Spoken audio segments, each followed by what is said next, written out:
Hello students, welcome back to answer gears. तो आज हम लोग पढ़ने वाले हैं क्लास 12th इकोनॉमिक्स का एक topic that is indifference curve. तो इनडिफरेंस कर्व होता क्या है, इसमें हम इनडिफरेंस कर्व, उसका टेबल, उसका आंसर कैसे प्रेजेंट करना है, उसका ग्राफ कैसे बनाना है, उसका कर्व कैसे बनाना है और उसके क्या क्या कैरेक्टरिस्टिक्स हैं, ये सारी चीजें हम लोग पढ़ने वाले हैं। तो लेट्स स्टार्ट, शुरू करते हैं। Indifference curve is a curve which shows different combination of two goods. Indifference curve क्या होता है, एक ऐसा कर्व होता है जो different combination of two goods show करता है, different combination of two goods के डिफरेंट कॉम्बिनेशन को शो करता है that provide equal level of satisfaction. तो बेसिकली इसमें ये बताया गया है, जैसे कि यहाँ पर हम टेबल के थ्रू हम एग्जाम्पल से समझते हैं। यहाँ पॉपकॉर्न दिया हुआ है, यहाँ कोल्ड ड्रिंक दिया हुआ है, हमारे पास दो गुड्स है, एक है पॉपकॉर्न, एक है कोल्ड ड्रिंक। तो यहाँ पर बताया गया, यहाँ पर डिफरेंट डिफरेंट कॉम्बिनेशन दिए। तो कॉम्बिनेशन ए बोलता है कि अगर कोई पर्सन एक पॉपकॉर्न खा रहा है और 15 कोल्ड ड्रिंक की बॉटल ड्रिंक कर रहा है, तो उसको उतने ही लेवल का सेटिस्फेक्शन मिलेगा जितना वो दो पॉपकॉर्न खा करके और 10 कोल्ड ड्रिंक पी करके लेगा। तो ये जितने भी कॉम्बिनेशन दिए हैं ना, इस सारे में सारे से मिलने वाला सेटिस्फेक्शन जो होता है वो सेम होता है। बस यहाँ पर चेंज क्या किया गया है, क्वांटिटी चेंज की गई है दो दो गुड्स की, कि एक गुड्स ज्यादा खा रहे हैं, यहाँ पर देखो कंजम्पशन इसका बढ़ रहा है और यहाँ पर इसका सेक्रीफाइस हो रहा है। तो यहाँ पर इंडिफरेंस कर्व में यही बताया गया है। अब टेबल का एक्सप्लेनेशन देखो। It is clear from the table that for increasing the consumption of popcorn, यहाँ पर साफ साफ टेबल से दिख रहा है, पॉपकॉर्न के कंजम्पशन को बढ़ाने के लिए एक पर्सन को कोल्ड ड्रिंक का कंजम्पशन को कम करना पड़ेगा। क्यों? बिकॉज हमारे जहाँ इकोनॉमी में है, जो रिसोर्सेज होते हैं वो लिमिटेड होते हैं। तो हम किसी हमारे पास रिसोर्सेज प्रेजेंट हैं, उतने में से सिर्फ और सिर्फ हम कोई दो ही गुड्स बना सकते हैं। तो दो गुड्स बना सकते हैं, तो एक को बनाने जगह मैं जाऊंगी ज्यादा, तो मेरे को दूसरे का जो है वो क्या करना पड़ेगा, कम करना पड़ेगा, दूसरे से मेरे को रिसोर्सेज खींचना पड़ेगा। तो यहाँ पर यही बताया गया है, to sacrifice some units of the cold drink, he can't be able to increase the consumption of both the goods at the same times because resources are limited but all the combination provide equal level of satisfaction. तो यहाँ हमें बताया गया है कि कोई भी इन इतने कॉम्बिनेशन दिए गए हैं, आप इनमें से कोई भी कॉम्बिनेशन उठा लो पॉपकॉर्न और कोल्ड ड्रिंक का, आपको वही इक्वल लेवल ऑफ सेटिस्फेक्शन मिलेगा जो उधर से मिल रहा है। तो हमें सिर्फ इतना ही बताया गया। अब आगे मूव करते हैं। अब इसके हम लोग ग्राफ में आते हैं। तो डायग्राम अगर हम इसका बनाने का देखें, तो देखो, हमेशा ही हमको एक्स एक्सिस में जो होता है ना, हमें हमेशा एक्स एक्सिस में जो है वो गेन हो रही यूनिट्स को प्रेजेंट करना पड़ता है। तो जैसे कि हमने बताया कि पॉपकॉर्न का कंजम्पशन इंक्रीज हो रहा है, तो हमने यहाँ पर गेनिंग यूनिट को ही एक्स एक्सिस में प्रेजेंट किया है। और कोल्ड ड्रिंक जो है वो सेक्रीफाइस हो रहा है, उसका कंजम्पशन सेक्रीफाइस करना पड़ रहा है, तो उसको हम लोगों ने प्रेजेंट किया है वाई एक्सिस पे। तो फिर ऐसे करके डिफरेंट डिफरेंट कॉम्बिनेशन हम ले करके ग्राफ बनाए हैं। अब आगे आ जाते हैं कि इनडिफरेंस कर्व की प्रॉपर्टी क्या होती है। यहाँ पर डायग्राम में आप एक्सप्लेन भी कर सकते हो। In the above diagram, x-axis represent popcorn consumption and y-axis represent cold drink consumption. From the above diagram, it is clear to increase the consumption of popcorn, we have to decrease the consumption of the cold drink. Because resources are limited. तो इस तरीके से आप graph को भी represent कर सकते हैं। एंड आप ये भी बताइएगा कि ग्राफ का जो है इंडिफरेंस कर्व जो होता है वो कॉन्वेक्स है ओरिजिन से। कैसा है ये? ऐसा है, ठीक है, कॉन्वेक्स है ओरिजिन से, ये कॉन्वेक्स शेप का है, यही बताया गया है।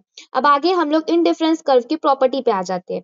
तो इंडिफरेंस कर्व की क्या क्या प्रॉपर्टीज होती है, प्रॉपर्टीज, कैरेक्टरिस्टिक्स बोलिए या प्रॉपर्टीज बोलिए, जनरली एग्जाम में 6 मार्क्स का क्वेश्चन जो है वो आ जाता है। तो चलिए देखते हैं कि क्या क्या प्रॉपर्टीज है इन डिफरेंस कर्व की। तो हमें यहाँ बस बताया गया, सबसे पहली प्रॉपर्टी है IC is always a downward sloping curve. Indifference curve जो है वो हमेशा से ही डाउनवर्ड स्लोपिंग कर्व है। अब डाउनवर्ड स्लोपिंग कर्व का मतलब क्या है, देखो ये ऐसे नीचे जा रहा है ना, डाउनवर्ड स्लोपिंग हो रहा है। अब इसका रीजन क्या है, बिकॉज अगर हम एक यूनिट का कंजम्पशन करने जाते हैं ना, तो हमें दूसरे यूनिट का कंजम्पशन हमें सेक्रीफाइस करना पड़ता है, जिसके वजह से क्या होता है, इनवर्स रिलेशन होता है दोनों गुड्स के कंजम्पशन में। इनवर्स रिलेशन होने के कारण जो है इंडिफरेंस कर्व क्या होता है, वो डाउनवर्ड स्लोपिंग होता है। यहाँ पर एक्सप्लेनेशन दिया हुआ है, आप रीड कर सकते हैं, मैंने आपको बेसिक बता दिया है कि इनवर्स रिलेशनशिप होने के कारण कंजम्पशन, दोनों गुड्स के कंजम्पशन में इनवर्स रिलेशनशिप होने के कारण क्या होता है, इंडिफरेंस कर्व जो है वो डाउनवर्ड स्लोपिंग होता है। नाउ सेकंड जो हमारा यहाँ पास है, कैरेक्टरिस्टिक्स है वो है indifference curve is always convex to origin.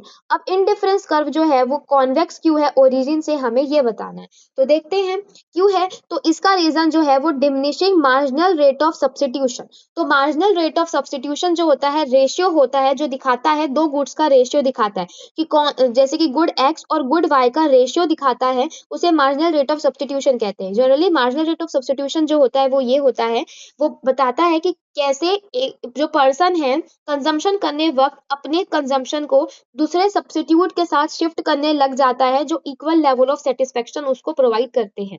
तो मार्जिनल रेट ऑफ सब्स्टिट्यूशन वही होता है, डिमिनिशिंग होने के कारण क्या है कर्व जो है वो कॉन्वेक्स हो जाता है फ्रॉम द ओरिजिन। नेक्स्ट जो है higher the indifference curve higher the level of satisfaction.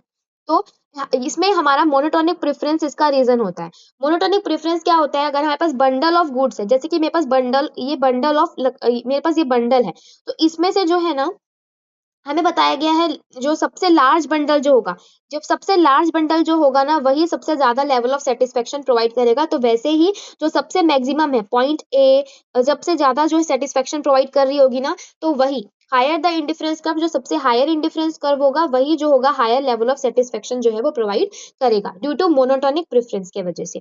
Next हमारा हो जाता है two indifference curve never intersect each other. अब इसके पीछे का रीजन देखो, यहाँ पर हमको डायग्राम बताया गया है। जैसे कि मेरे को यहाँ पास दो इंडिफरेंस कर्व जो है एक दूसरे को इंटरसेक्ट कर रहे हैं, indifference curve 1 and indifference curve 2। यहाँ पास देखो a is equal to B हो सकता है और a is equal to C हो सकता है। अब इसके पीछे का रीजन क्यों, क्योंकि जो a और b जो है वो सेम इंडिफरेंस कर्व में है और a और c जो है वो भी एक ही इंडिफरेंस कर्व में है, लेकिन जो b और c है ना ये कभी भी इक्वल टू नहीं हो सकते। क्यों, बिकॉज दोनों इंडिफरेंस कर्व डिफरेंट है और इसीलिए बोला गया है कि कभी भी एक दूसरे को इंटरसेक्ट नहीं करते हैं। यही रीजन है क्योंकि C और B जो है वो डिफरेंट इंडिफरेंस कर्व में लाई करता है और दो डिफरेंट इंडिफरेंस कर्व के डिफरेंट लेवल ऑफ सेटिस्फेक्शन होते हैं। तो इस वजह से C और B इक्वल ना होने के कारण जो है इंडिफरेंस कर्व कभी भी एक दूसरे को इंटरसेक्ट नहीं कर सकता। नाउ नेक्स्ट पॉइंट है indifference curve never touches X axis and Y axis. Indifference curve जो होता है वो कभी भी एक्स एक्सिस और वाई एक्सिस को टच नहीं करेगा। देखो जनरली हम लोग इंडिफरेंस कर्व बनाते हैं तो वो ऐसे होता है। अब टच ना एक्स ये जो होता है हमारा वाई एक्सिस होता है, ये एक्स एक्सिस होता है। तो टच ना करने का मतलब क्या है कि कभी भी ये ऐसे नहीं होता। क्यों नहीं होता, बिकॉज इंडिफरेंस कर्व का वॉयलेशन रूल का ही वॉयलेशन हो जाएगा। ये जो पूरा थ्योरी बनी है, मतलब जो हमारा वो बना है लॉ बना है उसका ही क्या हो जाएगा, वॉयलेशन हो जाएगा अगर ये टच कर देगा तो। क्यों, क्योंकि हमें बताया गया इंडिफरेंस कर्व क्या बताते हैं, हमें दो गुड्स के पॉसिबल कॉम्बिनेशन बताता है जो equal level of satisfaction provide करते हैं। अगर मैं वाई का कंजम्पशन 0 कर दूं और एक्स को ही कंज्यूम करूं तो यहाँ तो वॉयलेशन हो जाएगा ना रूल का, यहाँ तो कोई कॉम्बिनेशन ही नहीं रहेगा। इसी वजह से इंडिफरेंस कर्व जो है वो कभी भी एक्स एक्सिस और वाई एक्सिस को टच नहीं करते हैं। आई होप स्टूडेंट्स आपको ये एक्सप्लेनेशन समझ आया होगा। ये इसके पूरे नोट्स हैं, आप लोग एक बार गो थ्रू कर लीजिएगा। अगर कोई भी डाउट हो तो आप प्लीज कमेंट सेक्शन में मुझसे पूछिएगा। Thank you so much.